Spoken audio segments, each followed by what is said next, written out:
ಕೆಳವರ್ಗದವರ, ನಿರಾಶ್ರಿತರ ಮತ್ತು ಬಡವರ ಪ್ರತಿನಿಧಿಯಾಗಿರುತ್ತೆ. ನಾನು ಭತ್ತದ ವಾದವನ್ನ ಇಲ್ಲಿ ತೆಗೆದುಕೊಂಡಿದ್ದೀನಿ. ಭತ್ತ ಮೊದಲನೇದಾಗಿ ಹೇಳುತ್ತೆ ನರೆದಲೆಗ ಅಂದ್ರೆ ರಾಗಿ ಅಂದ್ರೆ ನರೆದಲೆಗ, ಗೃಹಿಗ ಅಂದ್ರೆ ಭತ್ತ.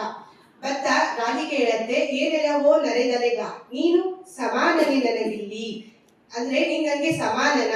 ಖಂಡಿತವಾಗಿಯೂ ಇಲ್ಲ. ನಮ್ಮನ್ನ ದಾನವಾಂತಕ ಬಲನು, ದಾನವಂತಕ ಅಂದ್ರೆ ದಾನವರಿಗೆ ಯಮ ಆದಂತವನು ರಾಮ. ರಾಮನಿಗೆ ತಿಳಿದಿದೆ ನಾವಿಬ್ಬರಲ್ಲಿ ಯಾರು ಹೆಚ್ಚು ಯಾರು ಕಡಿಮೆ ಅನ್ನುವಂಥದ್ದು. ಅಷ್ಟೇ ಅಲ್ಲದೆ ಈ ಜಾನಕಿ ಪತಿ ಅಂದ್ರೆ ಜಾನಕಿ ಅಂದ್ರೆ ಸೀತೆ, ಆತನ ಪತಿ ರಾಮ. ರಾಮನ ಒಂದು ಸನಿಹದಲ್ಲಿ ಅಥವಾ ಆತನ ಮುಂದೆ ನೀನು ನಿಲ್ಲೋದಕ್ಕೆ ಅರ್ಹನ? ಖಂಡಿತವಾಗಿಯೂ ಇಲ್ಲ ಅಂತ ಹೇಳುತ್ತೆ. ಮುಂದುವರೆದು ಹೇಳುತ್ತೆ, ಲೋಕದಲ್ಲಿ ಅಧಿಕ ಭೋಜನವಿದೆ ಎಂದು ಆಕೆವಾಳರು ಬುಧರು ಜರೆದು ನಿರಾಕರಿಸಿ ಬಿಡಲಂತೂ ನೀ ಶೂದ್ರಾನ್ನವಾದೇನ. ನೋಡಿ, ಇಲ್ಲಿ ಲೋಕದಲ್ಲಿ ವಿವಿಧ ರೀತಿಯಾಗಿರುವಂತಹ ಧಾನ್ಯಗಳಿದ್ದಾವೆ.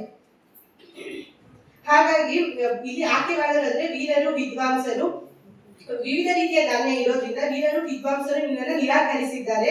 ಹಾಗಾಗಿ ನೀನು ಶೂದ್ರನ್ನವಾಗಿದೆಯಾ. ಶೂದ್ರರು ಅಂದ್ರೆ ಕೆಳವರ್ಗದವರು.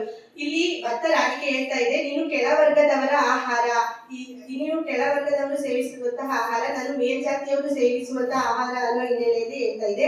ಮುಂದುವರೆದು ಹೇಳ್ತಾ, ಇದಕ್ಕೆ ನಾಲ್ಕನಿಳೆಯರು ಸಾಕ್ಷಿ. ನಾಲ್ಕನಿಳೆಯರು ಅಂದ್ರೆ ದೇವಾನು ದೇವತೆಗಳೇ ಇದಕ್ಕೆ ಸಾಕ್ಷಿ. ನಿನ್ನನ್ನ ವಿವೇಕಿಗಳು ಮೆಚ್ಚುವರೆ, ಅಂದ್ರೆ ನಿನ್ನ ಬುದ್ಧಿ ಇಲ್ಲವರು, ತಿಳಿದಿರುವಂತವ್ರು ಯಾರಾದ್ರೂ ನಿನ್ನನ್ನ ಒಪ್ಕೊಳ್ತಾರ, ನಿನ್ನನ್ನ ಮೆಚ್ಕೊಳ್ತಾರ?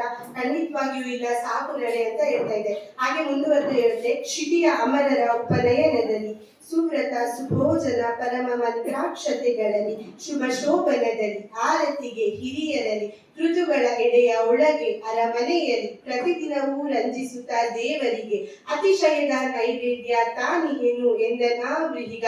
ನೋಡಿ, ಹೇಳುತ್ತೆ ಕ್ಷಿತಿಯ ಅಮರರು ಅಂದ್ರೆ ಬ್ರಾಹ್ಮಣರು. ಬ್ರಾಹ್ಮಣರ ಪೂಜೆ ಪುರಸ್ಕಾರಗಳಲ್ಲಿ ವ್ರತಗಳಲ್ಲಿ ಅಷ್ಟೇ ಅಲ್ಲ, ಸುಭೋಜನ ಅಂದ್ರೆ ಒಳ್ಳೆಯ ಊಟ. ಒಳ್ಳೆಯ ಊಟ ಅಂದ್ರೆ ನಾವು ಮದುವೆಯ ಊಟವನ್ನೇ ತೆಗೆದುಕೊಂಡ್ರೆ ಅಲ್ಲಿ ತುಂಬಾ ಅಕ್ಕಿ ಅಂದ್ರೆ ಭತ್ತವನ್ನೇ ತುಂಬಾ ಉಪಯೋಗಿಸ್ತಾ ಇದ್ದಾರೆ. ನನ್ನನ್ನೇ ಎಲ್ಲದಕ್ಕೂ ಉಪಯೋಗಿಸ್ತಾರೆ. ಅಷ್ಟೇ ಅಲ್ಲ, ಹಿರಿಯರು ಆಶೀರ್ವಾದ ಮಾಡ್ಬೇಕಾದ್ರೆ, ಮಧುಮಕ್ಕಳಿಗೆ ಆಶೀರ್ವಾದ ಮಾಡ್ಬೇಕಾದ್ರೆ ನಾವೆಲ್ಲರೂ ಅಕ್ಷತೆಯನ್ನ ಹಾಕ್ತೀವಿ. ಅಕ್ಷತೆಯನ್ನ ಯಾವ್ದಿಂದ ಮಾಡಿರ್ತಾರೆ? ಅಕ್ಕಿಯಿಂದನೇ ಮಾಡಿರ್ತಾರೆ.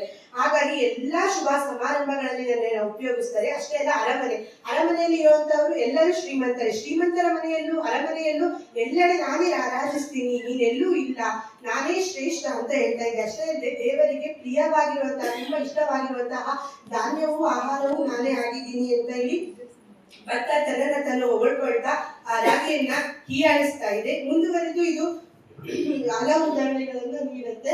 ಇಷ್ಟು ಮಾತಾಡೋದಕ್ಕೆ ಅವಕಾಶ ಕೊಟ್ಟಂತಹ ನೀವೆಲ್ಲರಿಗೂ ಧನ್ಯವಾದಗಳು. ಐಶ್ವರ್ಯ ಸಿ ಅವರಿಗೆ ಧನ್ಯವಾದಗಳು. ಕೌಸಲ್ಯ ಬಿ, ಶ್ರೀಮತಿ ಯಶೋಧರಮ್ಮ ಗೌರಪ್ಪ, ಮಹಿಳಾ ಪ್ರಥಮ ದರ್ಜೆ ಕಾಲೇಜು ಚಿತ್ರದುರ್ಗ.